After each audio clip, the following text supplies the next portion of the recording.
ஆதியாகமம் 39 அதிகாரம். யோசேப்பு எகிப்துக்கு கொண்டு போகப்பட்டான்.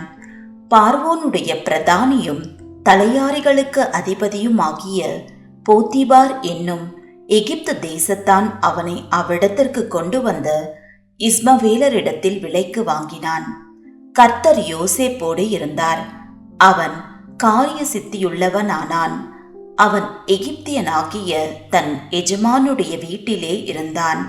கர்த்தர் அவனோடே இருக்கிறார் என்றும் அவன் செய்கிற யாவையும் கர்த்தர் வாய்க்க பண்ணுகிறார் என்றும் அவன் எஜமான் கண்டு யோசேப்பினிடத்தில் தயவு வைத்து அவனை தனக்கு ஊழியக்காரனும் தன் வீட்டுக்கு விசாரணைக்காரனுமாக்கி தனக்கு உண்டான யாவற்றையும் அவன் கையில் ஒப்புவித்தான்.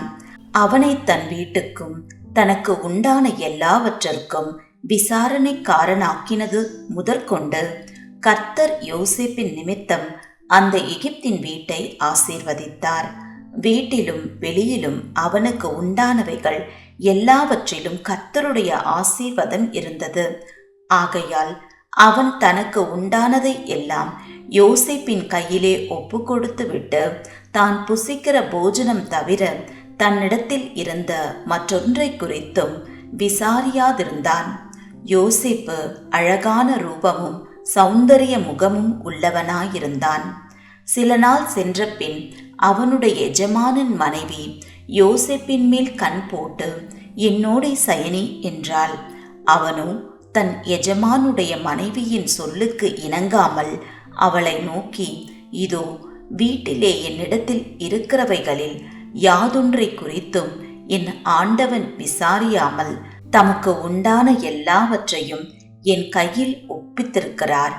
இந்த வீட்டிலே என்னிலும் பெரியவன் இல்லை. நீ அவருடைய மனைவியாய் இருக்கிறபடியால் உன்னை தவிர வேறொன்றையும் அவர் எனக்கு விலக்கி வைக்கவில்லை. இப்படி இருக்க நான் இத்தனை பெரிய பொல்லாங்குக்கு உடன்பட்டு தேவனுக்கு விரோதமாய் பாவம் செய்வது எப்படி என்றான். அவள் நித்தம் நித்தம் யோசேப்போடு இப்படி பேசிக்கொண்டு வந்தும் அவன் அவளுடனே சயனிக்கவும் அவளுடனே இருக்கவும் சம்மதிக்கவில்லை.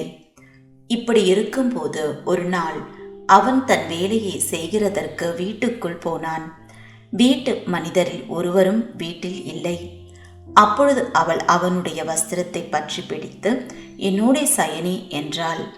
அவனும் தன் வஸ்திரத்தை அவள் கையிலே விட்டு வெளியே ஓடிப்போனான். அவன் தன் வஸ்திரத்தை அவள் கையிலே விட்டு வெளியே ஓடிப்போனதை அவள் கண்டபோது அவள் தன் வீட்டு மனிதரை கூப்பிட்டு, பாருங்கள், எபிரேய மனுஷன் நம்மிடத்தில் சரசம் பண்ணும்படிக்கு அவனை நமக்குள் கொண்டு வந்தார்.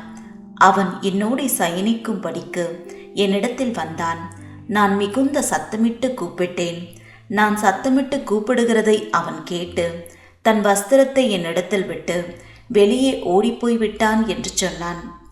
அவனுடைய எஜமான் வீட்டுக்கு வருமளவும் அவனுடைய வஸ்திரத்தை தன்னிடத்தில் வைத்திருந்து அவனை நோக்கி, நீர் நம்மிடத்தில் கொண்டு வந்த அந்த எபிரேய வேலைக்காரன் சரசம் பண்ணும்படிக்கு என்னிடத்தில் வந்தான். அப்பொழுது நான் சத்தமிட்டு கூப்பிட்டேன். அவன் தன் வஸ்திரத்தை என்னிடத்தில் விட்டு வெளியே ஓடிப்போனான் என்றாள். உம்முடைய வேலைக்காரன் எனக்கு இப்படி செய்தான் என்று தன் மனைவி தன்னோடு சொன்ன வார்த்தைகளை அவனுடைய எஜமான் கேட்டபோது அவனுக்கு கோபம் உண்டது. யோசேப்பின் எஜமான் அவனை பிடித்து ராஜாவின் கட்டளையால் காவலில் வைக்கப்பட்டவர்கள் இருக்கும் சிறைச்சாலையிலே அவனை ஒப்புவித்தான். அந்த சிறைச்சாலையில் அவன் இருந்தான். கர்த்தரோ யோசேப்போடே இருந்து அவன் மேல் கிருபை வைத்து சிறைச்சாலை தலைவனுடைய தயவு அவனுக்கு கிடைக்கும்படி செய்தார். சிறைச்சாலை தலைவன் சிறைச்சாலையில் வைக்கப்பட்ட யாவரையும் யோசேப்பின் கையிலே ஒப்புவித்தான்.